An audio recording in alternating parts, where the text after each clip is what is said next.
Yeah, good day everyone. My name is Aribami Oje. I'm a data analyst based in Lagos State, Nigeria. And on this YouTube channel, I frequently drop videos that simplify the data analysis concept. I'm glad you're here.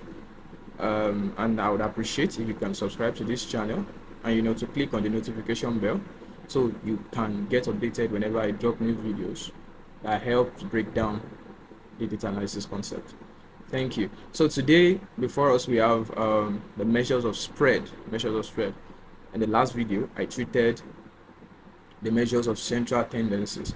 So measures of spread and measures of central tendencies are the two ways by which we look at we try to observe our data. Measures of central tendency helps us to locate the center point of the data, while measures of spread that we'll be doing today actually helps us to look at how the data set are distributed, how far are they from each other, or how close are they to each other. So without wasting much of our time, let's go into what we have today. So to calculate the measures of spread, we have some things we calculate to determine our measures of spread.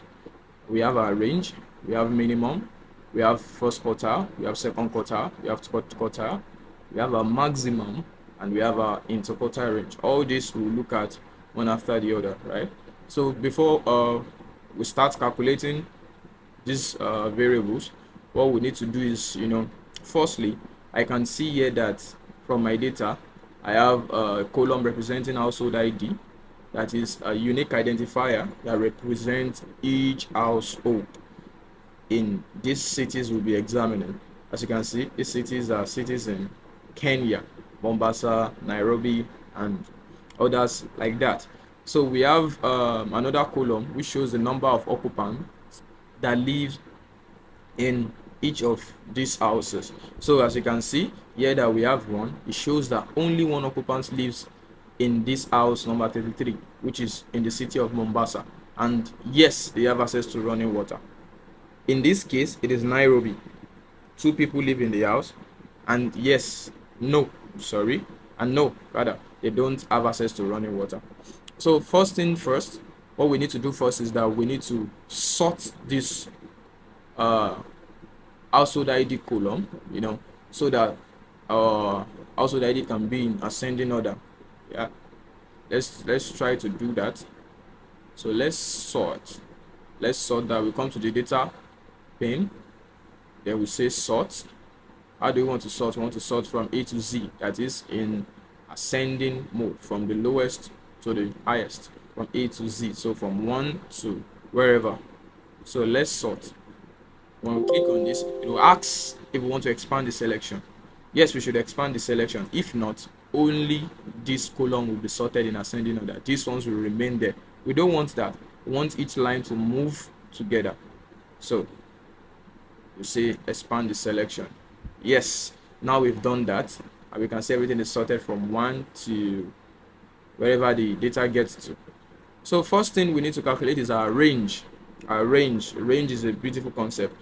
Range is simply the maximum minus the minimum. So the formula for range is also our maximum, which is max, minus our minimum, which is min.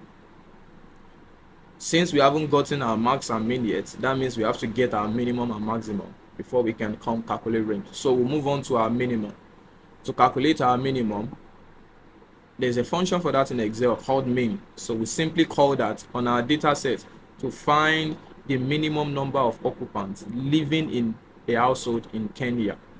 Okay, so what we do is we come to this column for minimum and we say equal to, we call the main function main.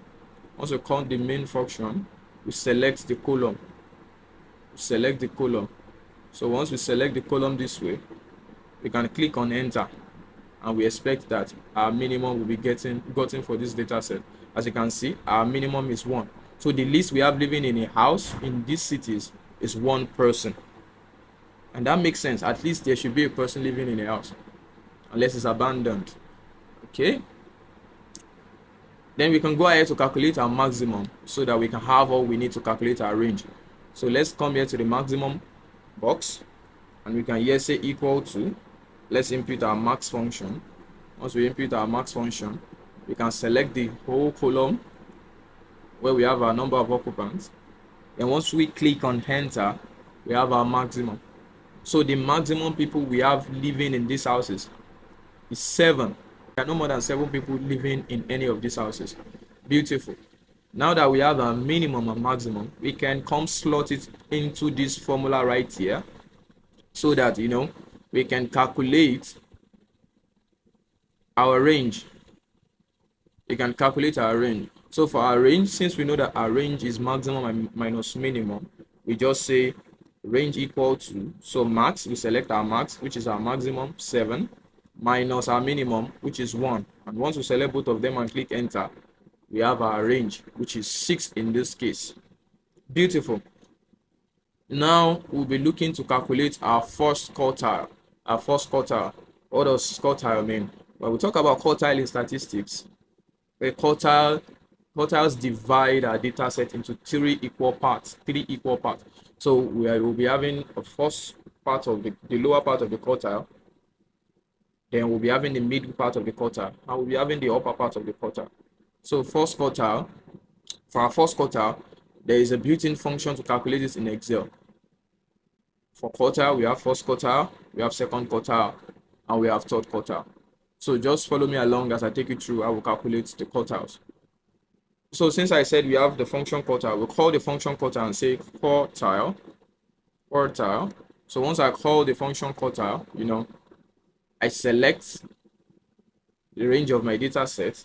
I can say comma. In this case, I want to calculate my first quartile. As you can see, I want to calculate the first quartile. That's the 25th percentile. So I'll click on this as Excel brings it, and I enter. Yes. So Excel tells me that my first quartile is 3. Okay. The same vein, we can calculate for our second quartile. Say equal to quartile. In this case, I'm calculating the second quartile. So once I select my data range, I put in a comma and I say 2, right? 2. And I say 2. So I say 2 and I enter. So it gives me my second quartile as 4, right? Yeah. In the same vein, we go one last time to calculate our third quartile. Say equal to quartile. Say equal to quartile. And once we input our quartile, and we select our range, and we say comma, say the third quartile, and we click enter, say that the third quartile is 4, like this. Now that we've done all that, we can proceed to calculating our interquartile range. So to calculate our interquartile range, our IQR interquartile range has this formula, which is equal to, Q3 minus Q1. So since we've calculated our Q3, which is our third quartile, and our Q1, which is our first quartile, all we have to do is say, our interquartile range equals to Q3, which is 4 in this case, minus Q1, which is 3 in this case. And here, I will click on enter. See that interquartile range is 1.